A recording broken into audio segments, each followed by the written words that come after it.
All right. Well, hello, everybody. Thank you very, very much for coming. And presumably you're all here to hear a little bit about psychology A-level at Ashbourne College. So what's going to happen is I'm going to run through for about 10 minutes, just some of the key points about what psychology actually is and what it's like to study it as an A-level. And then I'm going to hand over to the brilliant Emily Brown, who is going to tell you about some of the specific things that we do at Ashbourne in order to support students through those 2 years of A-level. So I'm just going to share a little presentation with you that you can follow along with. So I'm just going to present that now. Okay, so hopefully you can all see that now as the presentation. Yep, that's perfect. Lovely, thank you, Marcus. All right, so just to start off with, my name's Sarah Thompson and I am the lead psychology teacher here at Ashbourne College. And for most of you, I will imagine that psychology is going to be a new subject for you. Psychology is new, I would say, to 95% of the students who take it at A-level. It is not a subject that is taught younger, in very many places, because there's a general kind of consensus that the nature of the subject, its interdisciplinary nature, its complexity, tends to require the level of intellectual maturity that you start to develop at A-level. Now, some of you may have taken the GCSE in psychology, and you'll find the A-level is kind of less factually based and more thoughtful, if you like.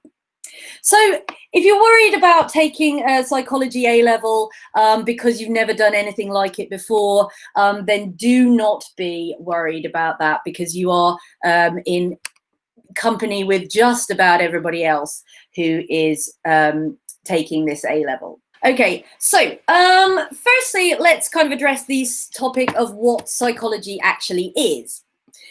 Psychology was defined by Michael Eysenck as the science of mind, behavior, and experience. And for me, the key word there really is science, not mind, not behavior, not experience, because studying those things and being interested in those things is not exclusive to psychology. What is exclusive to psychology is the attempt to use the methods of the natural sciences, so experiment, investigation, data gathering, observation, empirical methods used to actually tackle the questions of mind, behavior, and experience that people have been raising for many millennia. So, for example, the ancient Greek philosophers would ask questions like, why do we see the colors that we see? And it's not until, many thousands of years later that psychology has been able to really kind of answer those questions. People have always been asking things like, well, why do people fall in love, for example? What actually happens in the body when you love somebody? What happens in your mind? Again, people have been talking about this for centuries, millennia, but again, psychology is the attempt to uncover what those things really are scientifically. So what was once the preserve of poets and philosophers is now being absorbed into the natural sciences, with all that entails, some topics more successfully than others, but it is certainly a diverse and interesting subject. Psychology is something that will help you to develop your skills of scientific and critical thinking. You will become more astute at picking through this world full of misinformation and disinformation, having studied a scientific subject like psychology, and particularly one like psychology where there is a great deal of actually rather poor quality research out there that needs to be criticized and improved upon. One thing I just want to mention at this point is who's going to be in your psychology classroom with you. And one of the things that I love most about teaching psychology is the diversity of the student body that we get in psychology. It dovetails really, really well with all sorts of different subjects and subject combinations. So, for example, in one corner, you'll have all these students who are taking chemistry and biology alongside psychology because they want to be medics, and they think quite rightly that understanding behavior is an important component for medicine.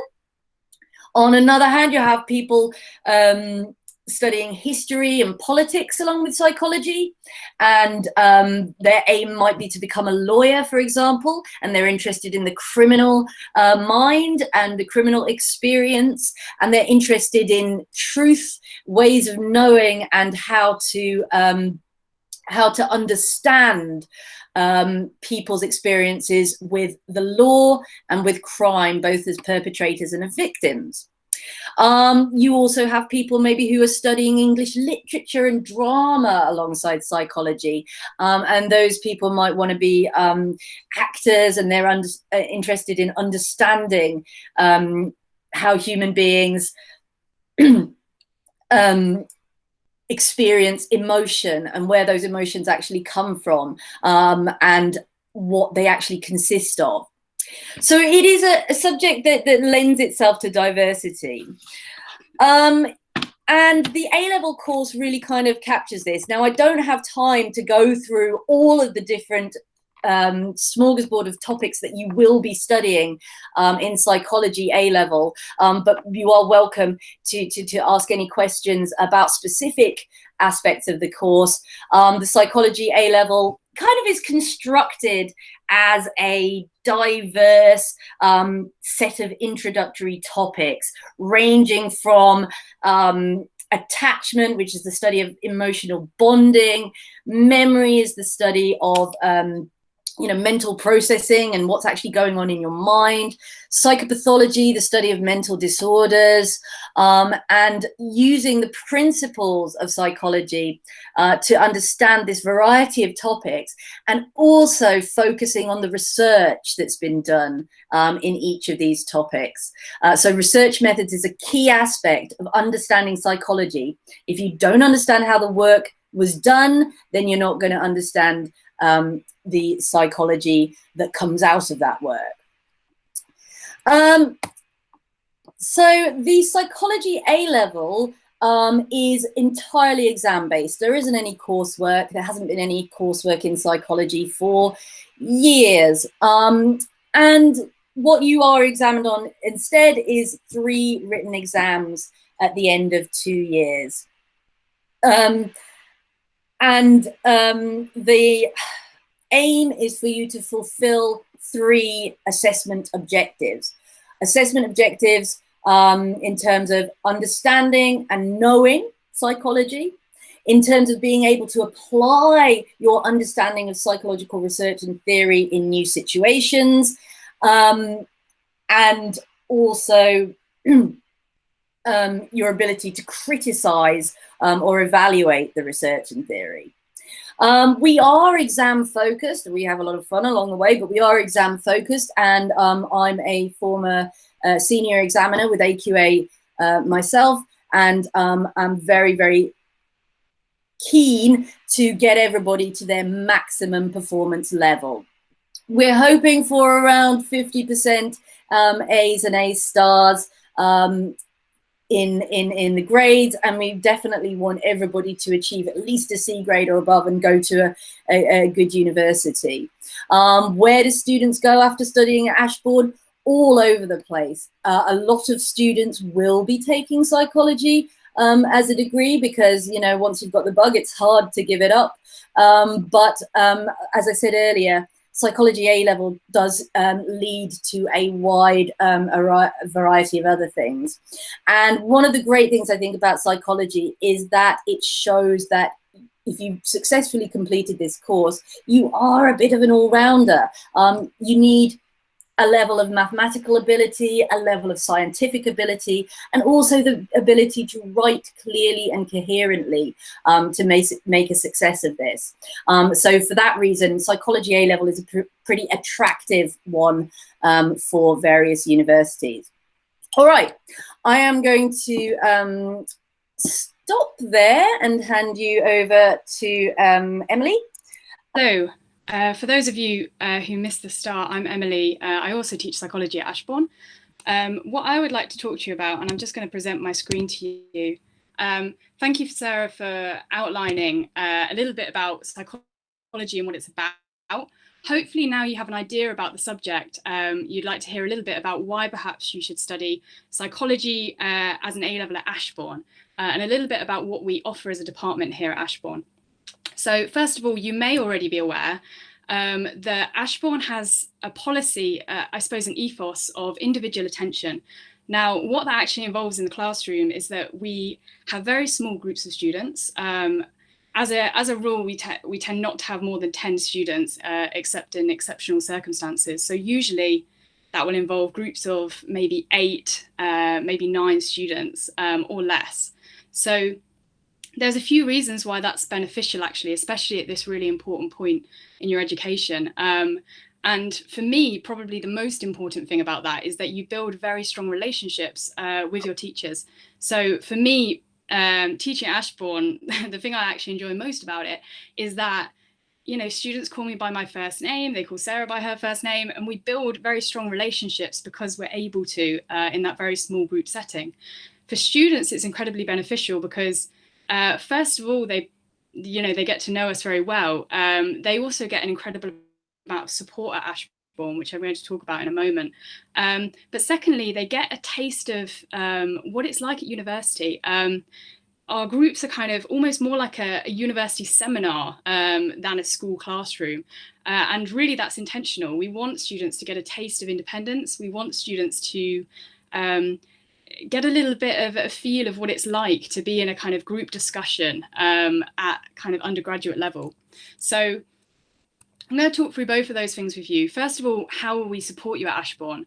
We care very deeply, about the progress of our students, and we care about them as individuals as well, of course. So we offer very individualized support. Now, this is within lessons because as a teacher, it's much easier really to focus on individual students' needs, really hone in on topics that you can tell they don't understand, offer individual kind of help to students within the lesson, but also outside of lesson time. And we really encourage students at Ashbourne to contact their teachers, to come and meet their teachers outside of lessons, particularly if they're struggling. And, we send things constantly to students who request them. So we're really there for them within lessons, but also outside of lesson time, because we're able to really focus in on each of you individually. We do run psychology clinics, and this is really for the purpose of supporting students who are having difficulties with the subject. So either they can kind of come in for one-on-one help from Sarah and I. We both attend these clinics every week during one lunchtime of the week. We also this year actually set up a second clinic, which was as a result of students struggling with a particular aspect of the course. We set up a second clinic so they could get extra practice with exam questions, and we could really focus on exam technique in that area. So that's something that some students have found really helpful this year and in previous years. Secondly, we have a mentoring scheme. Now, this doesn't involve us so much, but we pair students together. So year 12 students are paired with year 13 students. And as you can imagine, it's really beneficial for the year 12 student to get that help and support from a year 13, but also the year 13s find it really useful as well. And it helps them to consolidate their knowledge as well as being, great for them as individuals to grow a little bit, I suppose, and to put things on their UCAS form. So the mentoring scheme has been really successful. We also, as you might be aware, we have an Easter revision program in psychology to support students in the run-up to exams. Less well known is that we offer a summer revision programme. So this is for psychology students finishing year 12 who we feel like could do with some extra support before entering year 13. This is a kind of timetabled course in which we provide work, we give feedback, we offer meetings in June and August. So we're really supporting students even when we're not in school and we're technically on school holidays. So that again is something that we've been doing for the last few years. Finally, I suppose the most important support that one of the most important supports that we offer students is this very regular individualized feedback. Now, as a student watching this, you'll get this constantly from your teachers, and we'll be marking your work, we'll be giving you verbal feedback in lessons. But from a parent's perspective, because I know there are some parents watching today, you may already be aware, or you may not, that we do mock exams every half term. Now, this gives students and us a really good idea of where they are, what they need to focus on, what their targets are. But we also write a report after each of those half-term mocks, so the parent is very aware of where their student is heading and what they can do to improve their performance.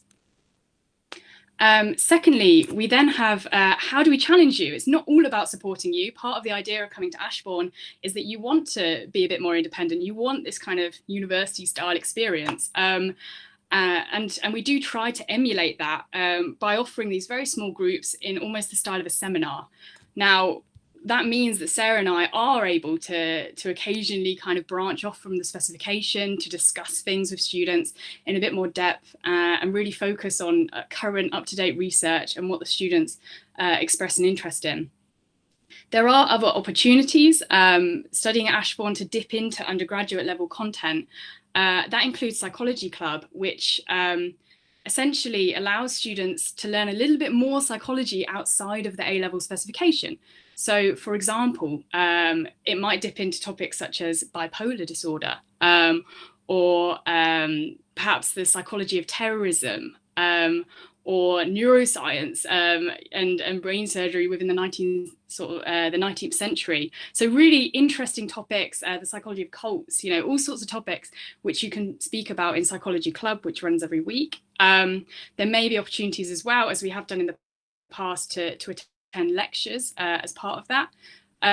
We really do encourage reading. So if you're a student watching this and you're thinking about what you can do to prepare for A-level psychology, reading is something that is both joyous but also really necessary as an A-level student. And just one example of how we support you with this. I mean, in the last 2 weeks, Sarah and I have been meeting remotely, of course, with all of each of the year 12 students in order to kind of reflect on the year and plan for next year, but also to hear really what they are interested in psychology. And for us to be able to offer personalized book recommendations and documentary recommendations.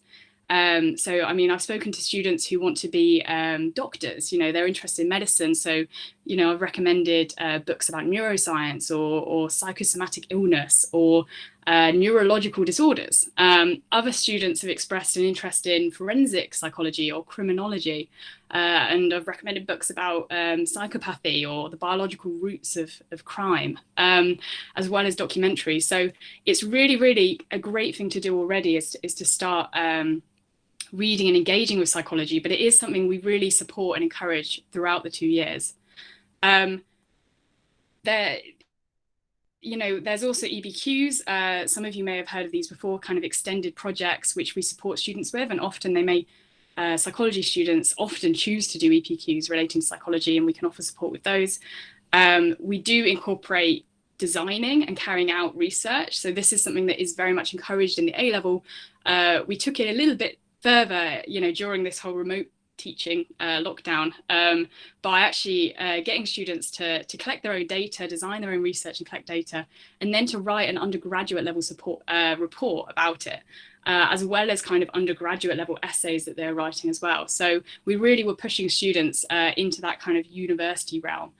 Finally, I'd like to finish just my part of the talk on a high point for some of the students who have studied psychology at Ashbourne, and that is Dr. Guy Sutton's Brain Day. Now, this is something we've run for the last 2 years, and I'm going to show you a few pictures as I talk about it.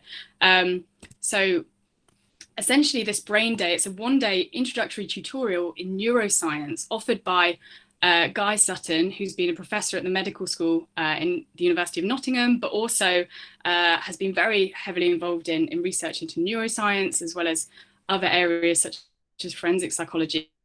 As you can see here, he kind of has been running a sort of tutorial days for sixth form students. So he came in, this is actually on 2 different years, these students. He came in and he's he does various talks involving things like, is there a criminal brain, for example, really fascinating up-to-date research in the field of neuroscience. They also, as you can see here, had the opportunity to dissect a brain, to kind of pass around the brain and talk about the anatomy of the brain as well. So a really fantastic day, which encouraged some students to pursue neuroscience actually as a degree. So again, that's just one of the other opportunities offered here for students to really stretch and challenge themselves. I think that concludes my part of the talk. So I think we're going to move to questions now. Yeah, you've got a question here from Mia. Said, what's the format of the exams? I heard that there are a lot of case studies to memorize, but not sure if this is true. Yeah, I'm afraid. So the exams are 3 2-hour written exams. And yes, there is plenty to memorize before you go in. So we don't, so not so much case studies isn't really what we'd use. We'd talk about research studies, theories, key terminology. It is fairly heavily dependent on memorizing a large amount of content. But so if you're interested in the studies, they will stick in your memory. And if you're interested in psychology, it tends to not be so daunting to remember that amount of stuff as it might seem at first. But yeah, there is plenty to memorize. There's plenty to memorize. They are there's a very diverse array of question types in the exams. So regardless of what topic you have studied, you can be asked anything from a multiple choice question about the facts of the matter to an extended, we don't call them an essay, but an extended response where you're asked to write 20 minutes in response to a question. So it has this kind of wide array of question types, multiple choices, short answer questions, questions you might at some point be asked to draw a graph or a chart. You might be asked to perform a very simple mathematical calculation. You have to be you have to be prepared for a small amount of mathematical content. It's about 10% of the skills in the exam are mathematical skills. And they tend to be pretty elementary. If you're getting 4 or 5 at GCSE mathematics, you should be easily able to cope with the maths in the A level. Sarah, we got a question from Naomi who's asking about scholarships. So I can talk a bit more about that afterwards, Naomi. What I'll do is I'll put the admissions email again, and then I can talk to you about that separately. Emily, do you have anything to add? Yeah, I will just add, since you mentioned the sort of mathematical content, I know some students have been put off psychology before because they're worried about maths, or they're worried about science, or they're worried about writing. The thing that actually I think is appealing about psychology is it requires all of those skills, yes, but it doesn't require any of those skills to a ridiculous degree. It's kind of, yes, there's a bit of maths, but it's manageable, as Sarah said, for students who have a reasonable GCSE in maths. There is certainly science, there is kind of writing, but actually it does suit the all-round student. So if you're a student who's a bit of an all-rounder, you've kind of dipped into each of these things and you're okay at all of them, or you're good at all of them, then psychology is actually a great subject because it kind of brings a bit of everything. And suits those kind of all-round students. If I could add to what Sarah said with the level of content, I would say that's probably one of the biggest things to be aware of in terms of what is psychology and what is it not at A level. One thing it is at A level that you probably should be aware of is it is quite a content heavy subject. So if that, you know, if you have real trouble memorizing information, then that is worth considering, because it is quite content heavy. It really favors motivated students who are willing to work hard, and students with a reasonable memory. It does favor those kind of students, but there is a bit of, there's sort of something for everyone. There's biopsychology, there's kind of more theory, you know, obedience, conformity. So there is kind of something for everyone, and I'd be very surprised if any student didn't find some topics that really appealed to them. So thank you, Sarah. Yeah, no, that's smashing. Thanks. No, it is. It is a subject for all rounders. You don't need these particular strengths, but you do need a passion and interest to sustain you through what is, yes, a fairly content-heavy subject. I see another question about book recommendations. From Tiana. I certainly do have a ton of book recommendations, and I can, via Marcus, I can share with you a reading list that I have put together for psychology students and prospective psychology students. So if anybody would like that, then bombard Marcus with emails, and he can share that with you, I reckon. Yeah, that's fantastic. Okay, great. I have a question, Sarah. So, in terms of if someone is thinking about doing psychology in September, is there anything they can start to plan or do some stuff over the summer that might help them in September? Yeah, I mean, I really think that, like, Emily's 100% right, that reading is the most important thing. Whatever, you know, your particular area of you know, interest is, whether it's forensic psychology, criminal psychology, whether it's mental health, or whether it's, you know, perception and how we see the world. There are loads and loads of really, really great sort of pop science, approachable, accessible books about psychology. And again, like I said, I will share that list with you. There's also tons and tons of documentaries out there. David Eagleman's The Brain, or that one with Michael Mosley, whose name escapes me right now. Even The Mind Explained on Netflix is giving a run through of quite a lot of current thinking in various areas of psychology. So I really would recommend, you know, any of those things.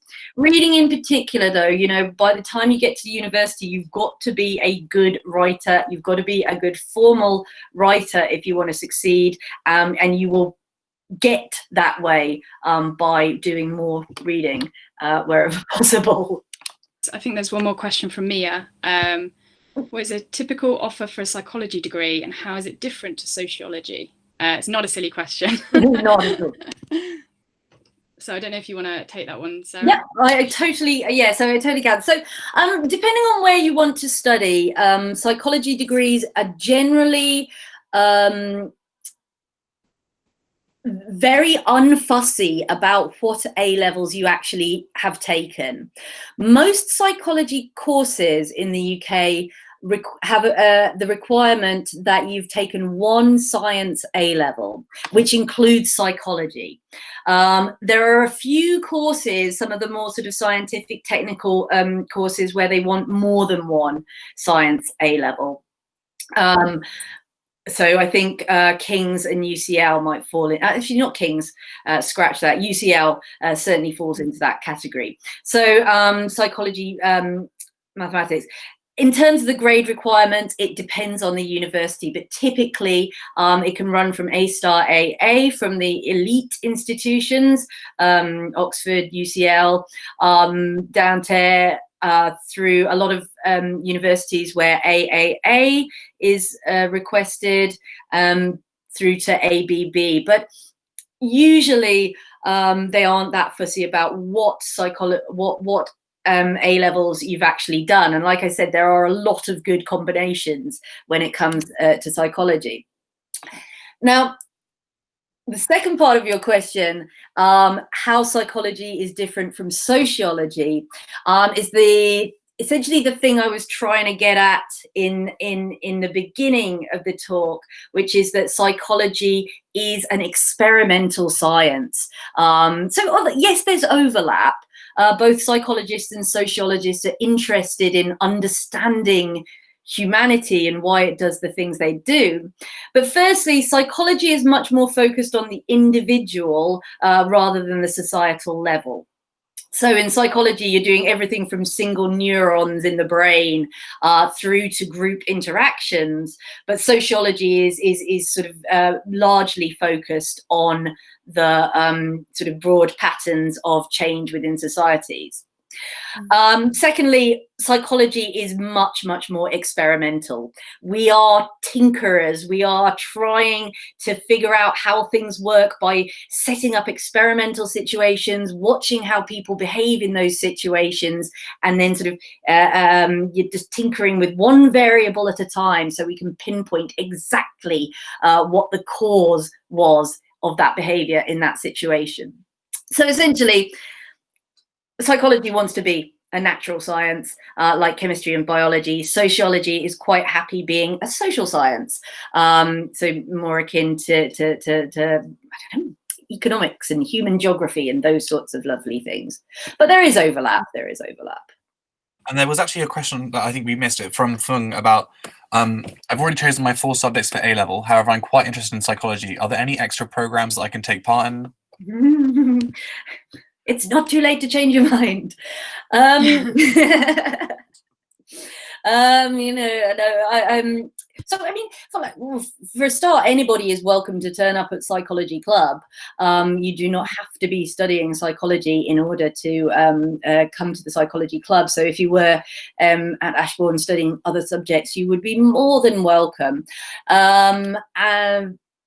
And on that club as well, we would be sharing sort of, you know, London is such a ridiculously amazing place when it's not all shut, in terms of the number of talks and lectures and exciting events that are going on. You know, Ashbourne is really well situated near some of the venues, the universities and so on, that those talks come in. So anybody who's interested in psychology can be given information about those kind of things. But, you know, just take psychology.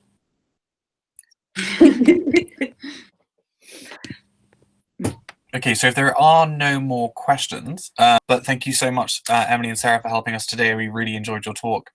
And fingers crossed we can see some of these people for psychology in September. Yes, we hope so. I hope so. Great, I hope thank so. you. Thanks for coming.